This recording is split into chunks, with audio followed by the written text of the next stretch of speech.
I ran away from the past. I was running from myself. No matter how hard I try, can't seem to find a way.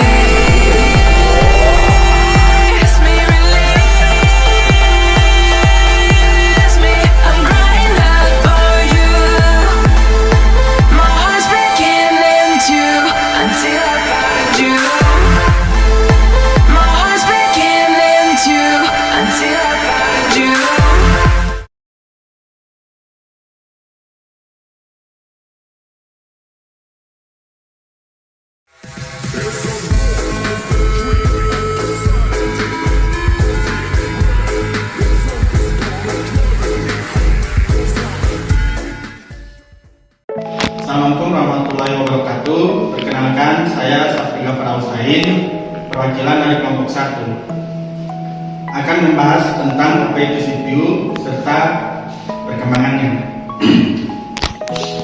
Sebelumnya, perkenalkan, kami dari Universitas Iksan Gorontalo, Fakultas Ikom, jurusan Teknik Informatika, kelas reguler sore A. Kita semua menggunakan teknologi setiap hari, baik itu komputer, laptop, atau smartphone. Di video kali ini, saya dan kelompok saya akan mengupas tuntas bagaimana prosesor pertama kali diciptakan, serta bagaimana teknologi ini terus berkembang menjadi semakin canggih, dan apa yang mungkin terjadi di masa depan. Prosesor atau yang sering disebut CPU adalah otak dari setiap komputer. Tanpa prosesor, semua perangkat elektronik modern kita seperti komputer, laptop, dan smartphone tidak akan bisa bekerja.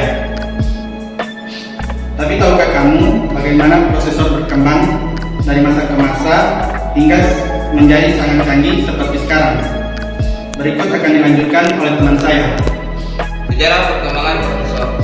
Sejarah prosesor dimulai pada tahun 1971 dengan peluncuran Intel 404, prosesor pertama di dunia. Dengan hanya 2.300 transistor dan bekerja pada 740 kHz. Prosesor ini sangat sederhana dibandingkan dengan prosesor modern.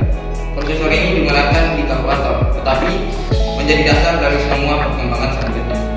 3 tahun kemudian, Intel memperkenalkan Intel 8080, prosesor 8 bit yang menjadi otak dari komputer pribadi pertama.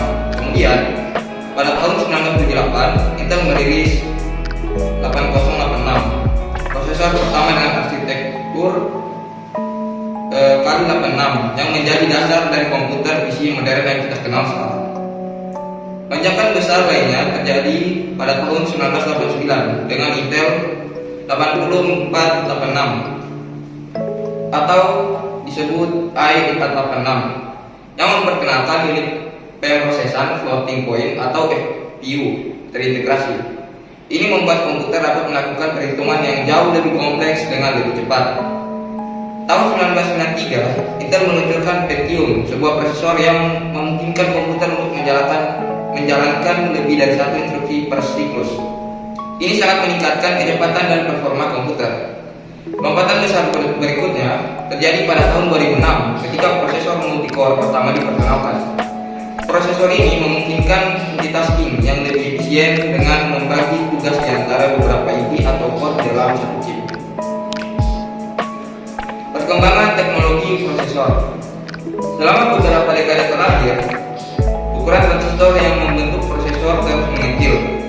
Dari teknologi fabrikasi 45 nanometer di tahun 2000-an hingga 7 nanometer dan 3 nanometer di prosesor modern.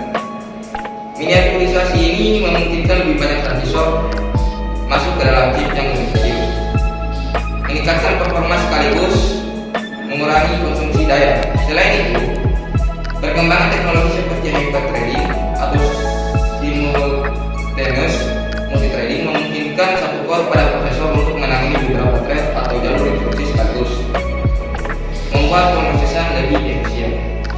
Oke, selanjutnya arsitektur modern. Di masa kini kita mengenal dua arsitektur prosesor yang dominan, x86 dan ARM. Arsitektur x86 seperti yang digunakan oleh Intel dan AMD umumnya ditemukan di komputer, desktop, dan laptop. Sementara arsitektur ARM yang lebih hemat energi, banyak digunakan di perangkat mobile seperti smartphone. Satu perkembangan penting di era modern adalah Apple Silicon seperti chip M1 dan M2 yang menggunakan arsitektur ARM. Chip ini mengintegrasikan CPU, GPU, dan Neural Engine dalam satu unit, menawarkan performa yang tinggi dengan efisien daya yang sangat baik. Selanjutnya, produsen prosesor. Di industri prosesor, beberapa produsen besar mendominasi pasar.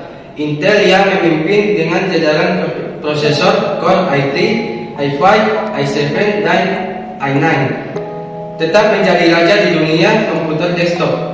Namun AMD dengan prosesor Ryzen-nya telah memberikan persaingan yang kuat, menawarkan performa tinggi dengan harga lebih terjangkau. Di sisi lain, Apple dengan chip M1 dan M2 dalam memimpin inovasi dalam efisien daya dan kinerja terintegrasi. Sedangkan di pasar mobile, Qualcomm dan Snapdragon dan MediaTek juga berperan penting dalam prosesor berbasis ARM. Selanjutnya, masa depan prosesor. Seiring dengan perkembangan teknologi, masa depan prosesor terlihat lebih menarik. Prosesor kuantum yang masih dalam tahap pengembangan memiliki potensi untuk memproses data dalam skala yang belum pernah dibayangkan sebelumnya. Dengan teknologi kuantum, kecepatan komputasi bisa meningkat ribuan kali lipat. Selain itu, ada juga neuromorphic computing, sebuah teknologi yang meniru cara kerja otak manusia. Prosesor ini diharapkan bisa merevolusi bidang kecerdasan buatan dan komputasi berkecepatan tinggi. Di masa depan, kita mungkin juga akan melihat perkembangan chip berbasis cahaya atau prosesor optik yang menggunakan cahaya untuk memproses data, menawarkan kecepatan yang jauh lebih tinggi daripada listrik konvensional. Oke, selanjutnya prosesor telah berkembang pesat dari masa ke masa, dari Intel 4004 yang sederhana hingga chip multicore modern dengan miliaran transistor. Teknologi ini terus berkembang dengan memberikan kita perangkat yang semakin canggih dan efisien. Dan siapa yang tahu, mungkin suatu hari kita menggunakan komputer berbasis kuantum atau prosesor yang meniru otak manusia. Demikianlah perjalanan panjang dan menakjubkan dari perkembangan prosesor, mulai dari langkah pertama dengan Intel 4004 hingga teknologi mutakhir seperti prosesor multicore dan chip berbasis ARM yang mengubah cara kita berinteraksi dengan teknologi sehari-hari. Peran prosesor dalam kehidupan kita tidak bisa dianggap remeh. Dari menjalankan aplikasi komputer hingga menggerakkan smartphone, teknologi ini adalah fondasi utama yang membuat semua pergerakan modern kita berfungsi. Terima kasih sudah menonton. Jangan lupa like, share, dan subscribe. Sampai jumpa di video berikutnya.